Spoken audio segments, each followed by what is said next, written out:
नमस्कार। मैं हूँ एस्ट्रो वास्तु एक्सपर्ट आचार्य सावी सिंह। आज हम आपको बताने वाले हैं कि विशेष करके अप्रैल का महीना वृश्चिक राशि के जातकों के लिए कैसा रहने वाला है।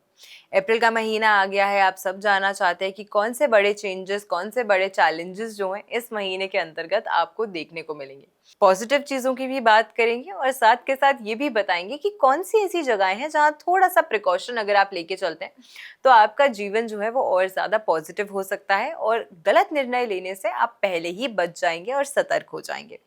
साथ के साथ जीवन में जो भी उतार चढ़ाव, संघर्ष, परेशानियां आ रही हैं, काम नहीं बन रहे हैं, एंड मोमेंट पे रुक जा रहे हैं, उसकी वजह क्या है और उसे ठीक करने के लिए कौन से उपाय इस महीने के अंतर्गत आपको करने चाहिए, वो भी हम आपको बताएंगे। देखिए, सबसे पहले अगर हम वृश्चिक राशि की बात करते हैं तो वृश्चिक राशि जो है वो राशि चक्र के अष्टम भाव की राशि है। आपका नेतृत्व जो ग्रह करते हैं वो मंगल है और मंगल आपकी राशि के साथ साथ छठे भाव का भी नेतृत्व आपकी राशि से करते हैं। मंगल की विशेष करके सबसे पहले हमें गोचर जो है उसे समझना चाहिए।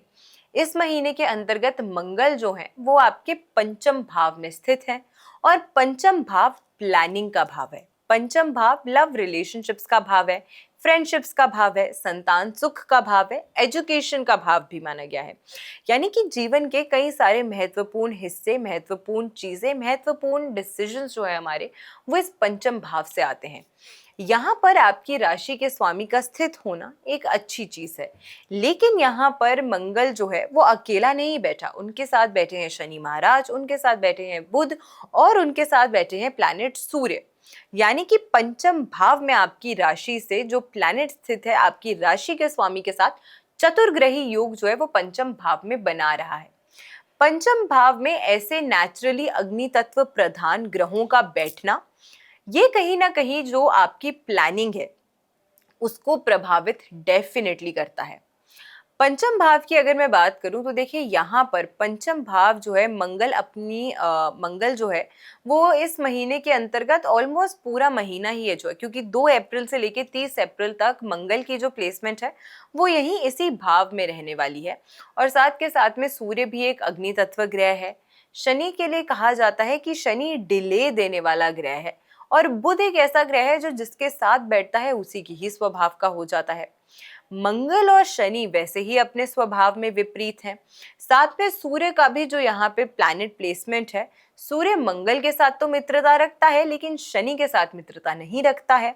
तो यानी कि एक बहुत ही ज्यादा गंभीर, हम कह सकते हैं कि जो प्लैनेट के ट्रांजिट्स आपके पंचम भाव में विशेष करके इस महीने के अंतर्गत हो रहे हैं, इसका सबसे सिंपल मीनिंग ये होता है कि इस महीने के अंतर्गत कोई भी महत्वपूर्ण निर्णय अगर आप ले रहे हैं तो सोच के लीजिएगा।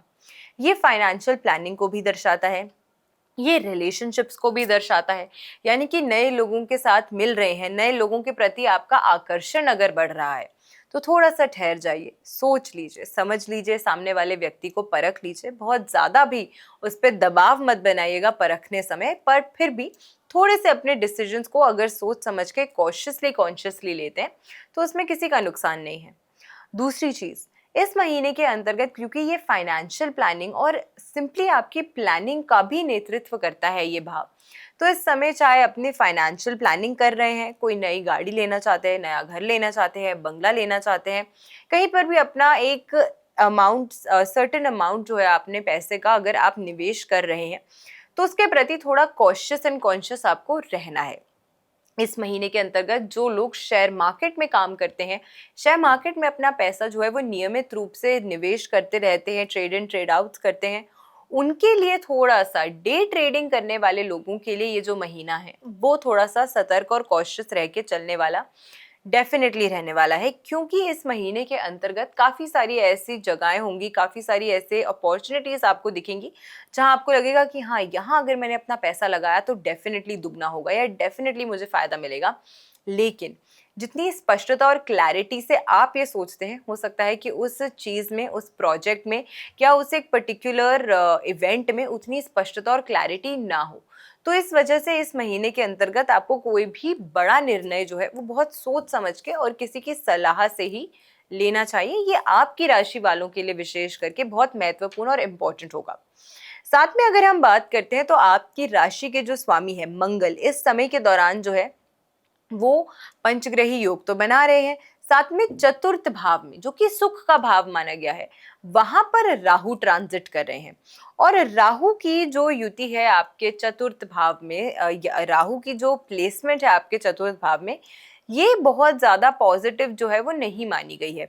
कुछ समय के लिए आपके लिए राहु और बुध का जो कॉम्बिनेशन है वो भी बनेगा आपके फोर्थ हाउस में। और फोर्थ हाउस सुख का भाव है, फोर्थ हाउस मदर के साथ भी आपके संबंध और रिलेशनशिप्स का भाव है। तो विशेष करके इस महीने के अंतर्गत अपनी मदर के स्वास्थ्य का आपको बहुत ख्याल रखना है, अपने खुद के भी स्वास्थ्य का आपको ख्याल रखना है। छोटी सी भी चीज़ अगर आपको लगती है कि परेशान कर रही है तो परेशानी बढ़ सकती है, इसीलिए पहले से ही एक अच्छी मेडिकल एडवाइस जो है वो आपको ज़रूर कंसिडर करनी चाहिए। छोटी छोटी दिक्कतें अगर आ रही हैं तो उन्हें छोटा समझ के टालना नहीं है, ये सबसे ज़्यादा इम्पोर्टेंट रहने वाला है। साथ में क्योंकि ये भाव जो है वो सुख, सुविधा, कंफर्ट, लग्जरी और एक आपके लिए आपके परिवार का भी भाव माना गया है, ऐसे में यहाँ पे राहु की और बुध की प्लेसमेंट जो मानी गई है वो कहीं ना कहीं व्यक्ति के जीवन में डिससैटिस्फैक्शन जो है वो पैदा करता है।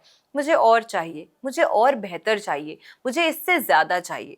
देखिए, कमियां कमियां तो हर किसी के जीवन में है और कोई भी आज के समय पे अपने जीवन में संतुष्ट नहीं है, लेकिन हम गलत रास्ता चुने अपनी संतुष्टि को पूरा करने के लिए, ये जो है ये भी सही नहीं है। इसीलिए राहु जो एक ग्रह माना गया है और साथ में बुध के साथ जब ये युति करता है तो व्यक्ति के जीवन में सही गलत की पहचान होते हुए भी उसके बीच का फर्क या परख जो है वो नहीं करने देता है। इसीलिए जल्दबाजी में अपने छोटे से लाभ या अपने छोटे से फायदे के लिए कोई बड़ा गलत निर्णय लेने से भी आपको इस महीने के अंतर्गत थोड़ा सतर्क रहना चाहिए। ये मैं आपको पर्सनली एक सलाह देती हूँ। इस महीने के अंतर्गत विशेष करके अब ऐसी कौन सा उपाय है जो आपको करना चाहिए, जो नेचुरली आपके जीवन में जो संघर्ष, परेशानियां लेकर आ रहा है उसे आप बेहतर कर सकते हैं, उसे आप इम्प्रूव कर सकते हैं। उन परेशानियों से बाहर निकलने का आपको एक अवसर जो है वो प्राप्त हो सकता है। इस महीने के अंतर्गत जब भी आपके लिए पॉसिबल है, आपको शमशान घाट होता है, वहाँ पर बैठने के लिए अगर आप कुछ व्यवस्था के लिए अपनी आर्थिक समर्थन दे सकते हैं तो बहुत अच्छा है, बैठक के लिए आप समर्थन दीजिए। या फिर क्योंकि गर्मी का मौसम है, पंखे के लिए अगर आप कुछ आर्थिक सहायता दे सकते हैं तो ये भी बहुत अच्छा है।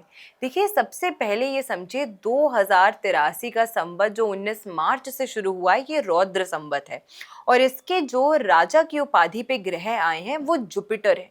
जुपिटर विस्तारता देते हैं, आपके जीवन में प्रोस्पेरिटी देते हैं, अबंडेंट प्रोस्पेरिटी देते हैं, लेकिन सिर्फ तब जब व्यक्ति धर्म कर्म के कार्यों से और धर्म कर्म के मार्ग से किसी न किसी प्रकार से जुड़ा रहे।